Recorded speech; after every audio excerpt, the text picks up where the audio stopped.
gente, boa tarde. Sou o Vitor Davi, sou um homem de pele morena, cabelo curto de coscura, barba curta de coscura. Hoje eu estou usando camisa de cor vinho. Atrás de mim tem uma estante preta com vários livros e estou utilizando um headphone, que ele faz um arco por cima da cabeça de cor branca, com um fio aparecendo aqui assim na minha frente também de cor branca. Bom, para também ajudar a intérprete e para as pessoas com deficiência auditiva, meu sinal em Libras. Você pega o indicador, bota um pouco acima do lábio e o polegar abaixo do lábio e faz assim para cima, fechando os dedos, como se fosse um meio sorriso. Esse é o meu sinal em Libras. Bom, hoje eu sou UX Designer focado em acessibilidade na Bradesco Seguros.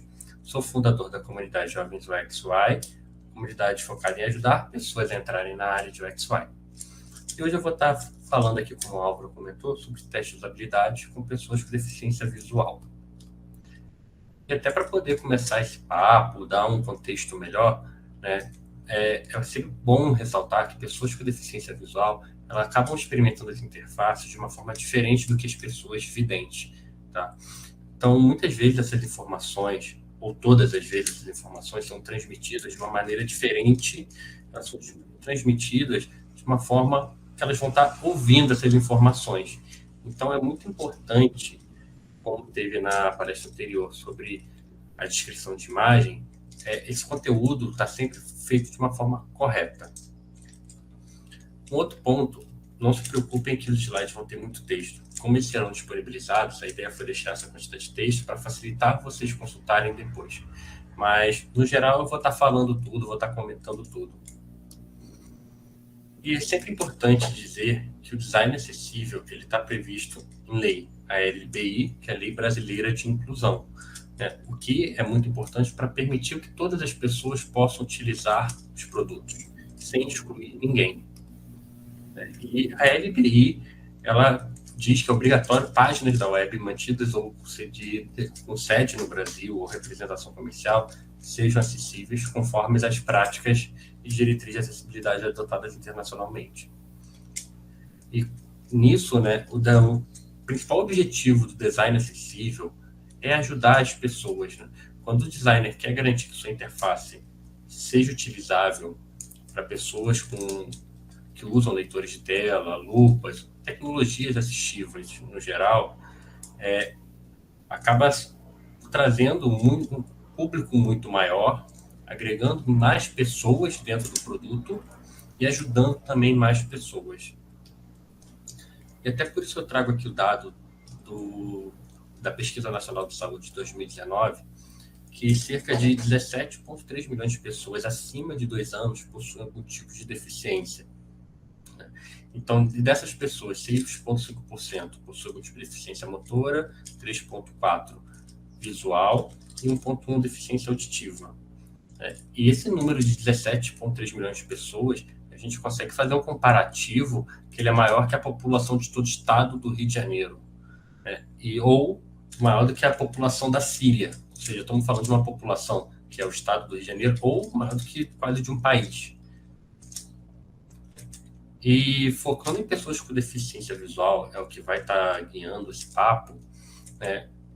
Muitas vezes é dito que é uma pequena parcela da população, ou é muitas vezes dito que o produto específico não tem base de pessoas com deficiência. E quando tem esse tipo de argumentação, às vezes eu pergunto que será que o produto não está tão inacessível a ponto de uma pessoa com deficiência visual não conseguir acessar? Será que esse não é o motivo da pessoa não ter pessoas com deficiência visual na base? Porque se a gente for trazer esse número, aquela porcentagem que eu citei anteriormente, trazer um número, são cerca de 6 milhões de pessoas com deficiência visual no Brasil. Isso é equivalente a toda a população do estado de Goiás ou quase a população do Paraguai. Ou seja, 6 milhões de pessoas que equivalem a um estado ou quase a um país. Qual que é o impacto de 6 milhões de pessoas dentro de um produto digital? Para ele se dizer que não tem essa base. E sobre, né, agora o foco do nosso papo, que é sobre teste e usabilidade, né, focando nessa ferramenta, que basicamente é ela que vai estar ajudando realmente a garantir que as interfaces são usáveis, né, que é basicamente de extrema importância considerar esse público para o teste de usabilidade ser efetivo, para que essa usabilidade possa ser testada, né? Então, basicamente, o teste de usabilidade ele é o que vai garantir que as pessoas usem e vai estar trazendo para a pessoa de experiência do usuário ou a pessoa research que vai estar moderando a pesquisa essa certeza. E a partir daqui eu vou começar trazendo algumas dicas que eu já vivenciei ao moderar testes de usabilidade com pessoas com deficiência visual, né? Um deles é muito importante realizar validações de acessibilidade antes do teste. Não deixar para validar questões de acessibilidade apenas no teste ou posterior ao teste. Porque a ideia do teste de usabilidade é validar um fluxo, validar o aplicativo. Agora, se vai fazer um fluxo de um e-commerce, onde logo no início pede um cadastro, e tem um campo que não está rotulado, não está acessível, como é que vai ser feita essa validação do fluxo? Basicamente, você vai validar uma tela que apresenta um erro grave que a pessoa não consegue progredir. Então, minimamente, é necessário alguém da empresa já fazer essas validações e tornar o fluxo mais acessível possível para que esse teste obtenha realmente ideias reais, conceitos reais para poder melhorar o produto. Porque não tem como testar um produto com grandes problemas, isso desde o aplicativo ou a site, porque basicamente vai encontrar barreiras graves e vai ficar muitos outros pontos que vai demorar a progredir e não vai ter realmente insumos interessantes para conseguir dados relevantes para uma pesquisa. E também, antes de começar a fazer esses testes, compreenda as tecnologias assistivas. É óbvio que eu, Vitor, uma pessoa vidente, eu jamais vou ter uma vivência de uma pessoa com deficiência visual. Porém, para eu começar a moderar um teste de usabilidade, entender minimamente esse contexto dessas pessoas, eu tenho que entender como a tecnologia assistiva funciona, como o leitor de tela funciona, como que ele vai se comportar dentro de uma interface que não tem um campo rotulado, como que vai ser, né, essa vivência o mais próximo que eu conseguir, né? A boa ideia que sempre se diz dentro do UX é a empatia. Então, tem que também estar imerso no contexto das tecnologias assistivas. E aqui também reforçando, não entender apenas uma tecnologia, mas buscar entender outras, né? Leitores de telas, lupas, como já foi citado até anteriormente, os tipos de leitores de tela que existem, o desktop, né, que é o NVDA, o VoiceOver, DOSVox ou JAWS, e os mobile, que é o VoiceOver e o Talkback. E já partindo para a etapa, né, entrando mesmo dentro dos testes de usabilidade, é sempre importante buscar um recrutamento acessível, né?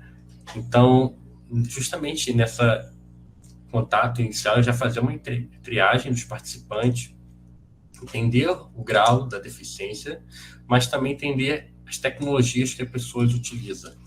Existem inúmeras tecnologias assistivas, principalmente, por exemplo, leitores de telas. Então, é bom você mapear esses leitores, porque podem ter comportamentos diferentes entre esses leitores. Então, esse recrutamento ele tem que ser acessível, mas só não de conhecer essas pessoas, mas também as ferramentas utilizadas. Se você vai usar um formulário para recrutar, esse formulário tem que estar acessível, tem que ter uma linguagem clara. Todas essas coisas têm que estar acessíveis. E outra questão também, as pessoas geralmente tendem a configurar os seus leitores de tela de uma forma pessoal. Entender também essa configuração é muito importante, até para poder conseguir variações diferentes de dados dentro dos testes, mas também para compreender barreiras diferentes que podem acontecer com cada configuração. E para poder encontrar pessoas para o teste, é fácil, né? Melhor procurar ONGs, instituições de apoio, clínicas, organizações, justamente para ter contato com essas pessoas, mas para poder também ter pessoas interessadas a participar dessas pesquisas, buscando melhorar o produto, mas não só numa boa vontade para a empresa, mas melhorar o produto para ela no futuro. Também pode estar consultando pessoas ou empresas especializadas em acessibilidade e também está fornecendo, né, screens ou aquelas telas de informações do teste em vários formatos acessíveis, né? Então, se eu estou comentando de uma pessoa com deficiência visual, eu não vou mandar uma imagem para ela, sem um texto alternativo. Eu vou mandar um PDF que esteja estruturado de uma forma correta. Então, se eu estiver saindo do escopo, né, da apresentação, mas levando algo para uma pessoa com deficiência auditiva, vou levar essa informação de uma forma textual clara, mas também posso levar ele num vídeo gravado em Libras. Então, é levar essa informação de vários formatos que seja de fácil compreensão para as pessoas. E usar a linguagem apropriada. No Brasil, temos vários graus, né, de estudo das pessoas. Então, eu não posso chegar, né, numa pesquisa, utilizar uma norma culta do português. Pode ser o correto, tudo, mas vai gerar muito ruído de comunicação, vai gerar muita dificuldade na comunicação. Tem que usar uma linguagem apropriada e clara, né, tanto para ajudar as pessoas a compreender mensagens, mas também não só nisso, mas da forma que eu vou estar falando com as pessoas, né? Então, é não definir também as pessoas pela sua deficiência, sempre lembrando que são pessoas em primeiro lugar. Nós vamos sempre conversar com pessoas, sempre focar nas pessoas. E durante os testes, é muito importante eu ter atenção ao que está ocorrendo, né? Ao que a pessoa está comentando, mas também atenção ao não falar ou sobrepor o leitor de tela. Porque o leitor de tela para a pessoa que está utilizando, por exemplo, um aplicativo, é o meio que a pessoa vai estar recebendo as informações. O leitor de tela vai transmitir as informações. Se eu, como moderador dessa pesquisa, cobrir a voz do leitor de tela, eu mesmo vou estar atrapalhando o teste, vou estar criando ruído, além de estar sendo mal educado com essa pessoa e dificultando a experiência dela dentro do próprio contexto de teste. Certo? E também é sempre bom você incentivar as pessoas a estar explorando, a estar agindo como agiria normalmente. É óbvio que dentro de um teste de usabilidade, principalmente para pessoas que não estão acostumadas, elas podem ficar um pouco acanhadas, estar sendo observadas, achar que estão sendo julgadas. Então, do lado da pessoa que está moderando, é sempre importante passar, né, essa segurança, essa calma, para que a pessoa possa ter mais próximo da realidade dela, né, para que ela se sinta confortável a explorar como se fosse no dia a dia dela. E nisso, para facilitar também o lado da pessoa que está moderando, a fazer perguntas mais profundas do produto, para poder entender os contextos e também realmente puxando informações de uma forma mais consistente dentro do produto e conseguir explorar mais também dentro de um fluxo. E é sempre importante trazer pessoas observadoras. O teste, quando ele está acontecendo com uma pessoa com deficiência visual, tem a pessoa conversando, falando da experiência dela, do que ela está achando, do que ela está encontrando, mas também tem um leitor de tela ali. Então, você ter uma outra pessoa, né, focada em pegar essas percepções de como o leitor de tela vai estar lendo, o que essa informação vai estar sendo passada, como a pessoa vai estar compreendendo, é importante que acaba reduzindo a carga da pessoa que está moderando e possa realmente focar na pessoa que está sendo entrevistada, que aí realmente a pessoa vai se sentir acolhida e a pessoa moderadora vai conseguir dar um foco no teste e explorar melhor todo o contexto. Algo muito importante, apesar da pessoa ter algum tipo de deficiência visual, usar leitor de tela, isso não a torna especialista na tecnologia assistiva. Da mesma forma que entre as pessoas videntes existem vários graus de uso da internet, a mesma coisa pode acontecer com pessoas que usam na tecnologia assistiva. Pode haver graus diferentes de uso da tecnologia assistiva. Ela pode usar muito um recurso, mas não usa tanto o outro, ou pode ter barreiras tecnológicas, ter um smartphone mais novo do que outro, então não ter atualizações ou questões de acessibilidade que no outro tem. pode ter vários contextos dentro dessa parte das pessoas não se aprofundarem dentro da tecnologia assistiva. É muito importante também planejar tempo extra para os testes. Não que as pessoas vão ser mais lentas, mas que pessoas com deficiência visual tendem a ter muitas barreiras dentro de uma interface quando não é projetado de uma forma correta. E muitas vezes, para se recuperar dessa barreira, às vezes ou pode demorar muito tempo, ou pode gerar outros transtornos, como, por exemplo, algum aplicativo que, infelizmente, pode interferir no leitor de tela e é necessário reiniciar o celular ou o leitor de tela. Isso é um tipo de caso que ocorre. Se acontecer isso no meio de um teste, isso vai consumir tempo do teste. Então, por isso é importante ter esse tempo extra para que possa contornar essas situações, conseguir fazer o teste fluir de uma forma correta e até para a pessoa se sentir tranquila, caso ocorra esse tipo de erro. E se tiver também testando algum recurso específico, por exemplo, uma marcação área, que é uma marcação dentro da página focado em tecnologia assistiva, você também tem que ter em mente que pode ser um recurso que a pessoa não vai encontrar. Existem muitas barreiras dentro dos produtos digitais. Então, talvez a pessoa não está acostumada a isso que você está querendo propor, e talvez ela não encontre. Então, você também tem que planejar como conduzir essa situação toda sem enviesar a pesquisa, sem enviesar o teste.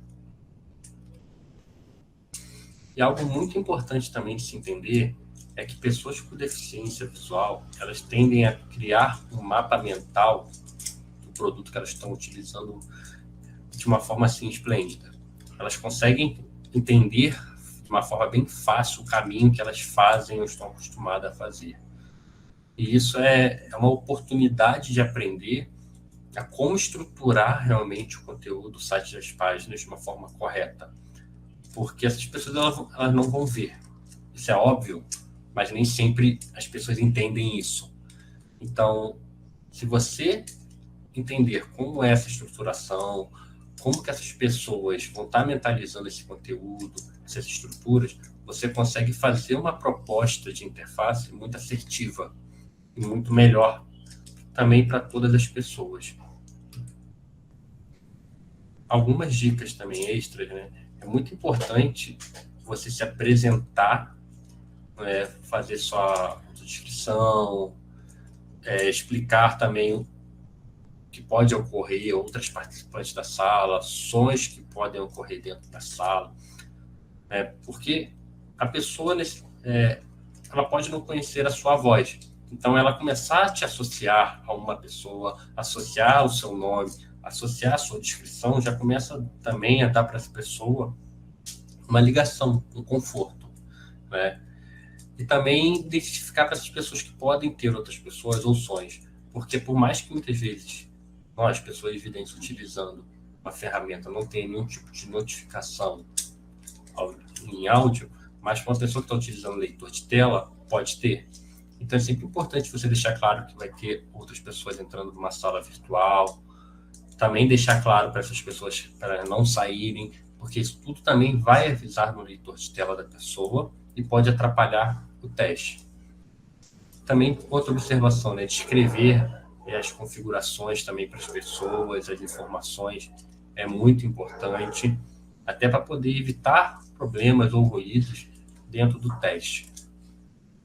E também explicar os momentos exatos, de quando inicia uma gravação, quando finaliza, tá fazendo todos os avisos que podem ocorrer, de todos os alertas que ocorrem dentro de uma sala, isso tanto virtual ou presencial e tudo.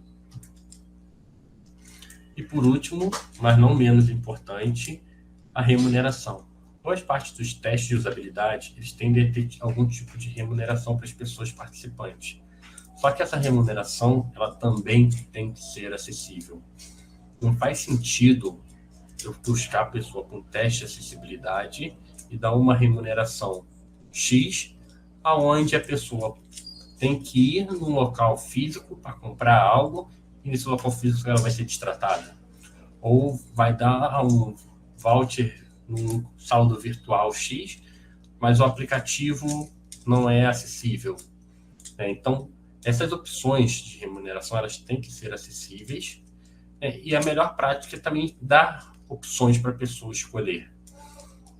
Isso vai estar ajudando a pessoa a achar algo que possa interessar ela melhor em um local e também evitar ruídos de plataformas inacessíveis. E aqui, para finalizar, uma frase que eu sempre trago, que a Ana Gouveia disse uma vez: se existe o design inclusivo, isso quer dizer que o próprio design já exclui. Agradeço muito a atenção de todas as pessoas. Vontade para tirarem dúvidas.